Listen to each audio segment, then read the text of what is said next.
में लोग मरने आते हैं, तो कुत्ता बिल्ली तो है नहीं हम।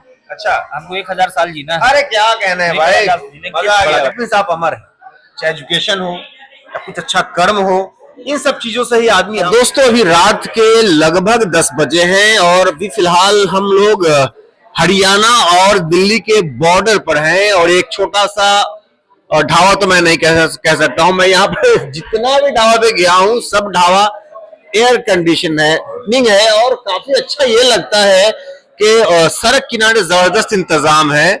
चाहे इसके पीछे रीजन जो भी हो, मैं उस पर नहीं जाना चाहता हूं। तो ये हमारे पांडे जी हैं, जैसे कि आप जानते हैं, और इनका जो मुरेठा बांधने का स्टाइल है इस पे आप बिल्कुल भी नहीं जाइएगा, इनके ड्रेसिंग सेंस पे बिल्कुल भी नहीं जाइएगा।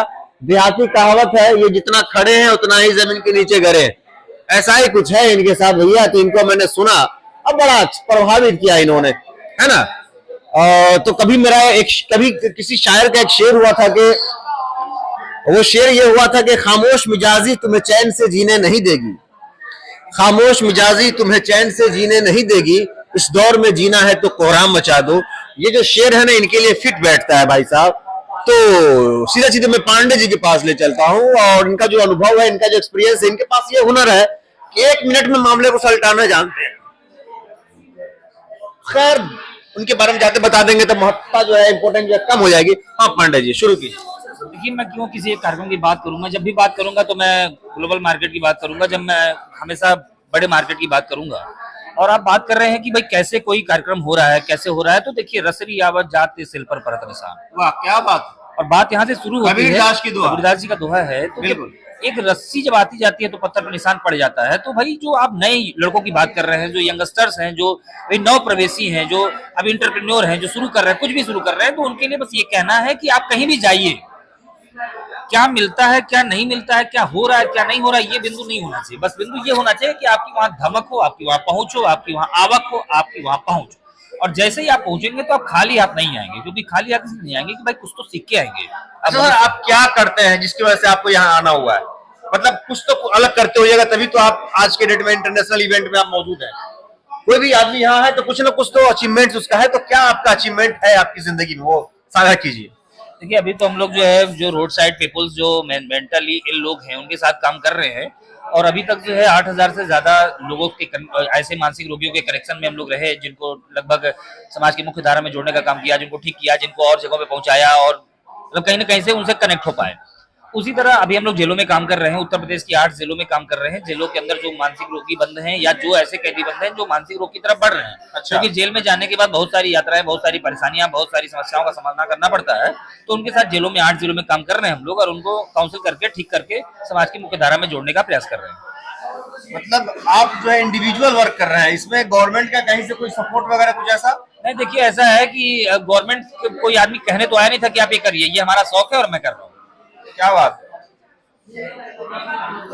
एक शेर याद आता है कि मैं अकेला ही चला था जानिबे मंजिल, मगर लोग आते गए और कारवा बनता गया। ये जो आपका काम है, आपका वर्क है, डेफिनेटली मैं दावे के साथ कह सकता हूं कि ये साधारण काम बिल्कुल भी नहीं। आज के डेट में कोई किसी से कुछ मांगेंगे तो 10 रुपया दे देगा सर, 10 रुपया 100 रुपया दे देगा, मैंने जो अनुभव किया है।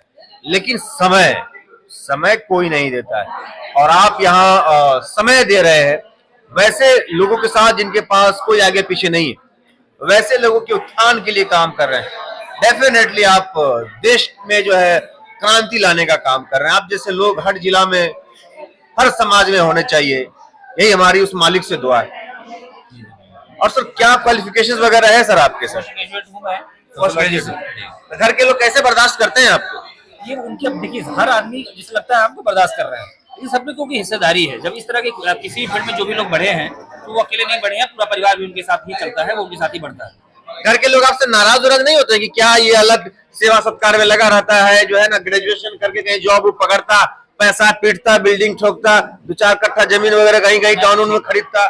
देखिए, आप किस तरह से अर्थ को वैल्यू दे रहे हैं जी, ये आपकी समस्या है। अच्छा। आपको लग रहा होगा कि हम, जैसे कोई आदमी जो इस फील्ड में आया हुआ है वो कमा नहीं रहा है। अच्छा। उस कमाई को, आप कमाई को केवल अगर रुपयों में आंकते हैं तो ये समस्या आपकी है। क्या कहने हैं भाई। तो ऐसा नहीं है कि हम लोग कमाने इस बात से तो हाथ तो मिलाना बनता है भाई। हम लोग जो कमा रहे हैं वो पीढ़ियां भोगेंगे। मतलब ये अमर बनने वाला जो है भूत है सवार आपने लिए। नहीं तो क्यों 100-200 साल में लोग मरने आते हैं, तो कुत्ता बिल्ली तो है नहीं हम। अच्छा, हमको 1000 साल जीना है। अरे क्या कहना है भाई, 1000 जीने के लिए मजा आ बड़ा गया करना भाई। पड़ेगा। ये जोश और ये जज्बा के जो मालिक हैं वो है हमारे पांडे जी। सर पूरा नाम बता दिया जाए। आजाद पांडे। अरे क्या कहने भाई, चंद्रशेखर आजाद का हमने नाम सुना था, जो कि फ्रीडम फाइटर्स रहे हैं, और इनका नाम भी जो है आजाद पांडे है। तो डेफिनेटली इनका जो रोल है देश में और इनकी जो सोच है वो क्रांति लाने के लिए काफी है। बड़ी अच्छी बात कही कि ये कुत्ता बिल्ली वाली जिंदगी नहीं जीना चाहते हैं, 25 साल 50 साल 100 साल, मतलब ना इतिहास रचने के लिए पैदा हुए। मोटा मोटी इनका टारगेट, इनका कहना है कि 1000-2000 साल जीना है। लेकिन मैं दावे के साथ कह सकता हूँ कि जो आपका जो वर्क है वो आपको मरने नहीं देगा। मैंने कहीं पर कल ही मैं कहीं पर आर्टिकल पढ़ रहा था कि जब तक आपने किसी को कुछ दिया, वो आदमी फिर किसी को दिया, वो ट्रांसफर होता हुआ चला गया, दैट मीन्स आप अमर है। चाहे एजुकेशन हो या कुछ अच्छा कर्म हो, इन सब चीजों से ही आदमी अमर बनता है, लंबे समय तक, लंबे वक्त तक दुनिया में जिंदा रहता है। दोस्तों ये वीडियो कैसी लगी पांडे जी की? आजाद पांडे साहब को भी आप सुन रहे थे, जिनकी धमाकेदार बातें होती है। धमाकेदार बातें सिर्फ आवाज से नहीं, लॉजिकली बातें रखते हैं, हवाला देकर के बातें रखते हैं, जिनको काटना मुश्किल ही नहीं नामुमकिन है।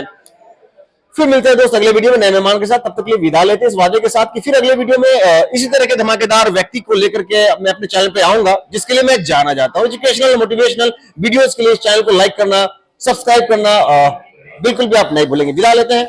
जय हिंद, जय भारत।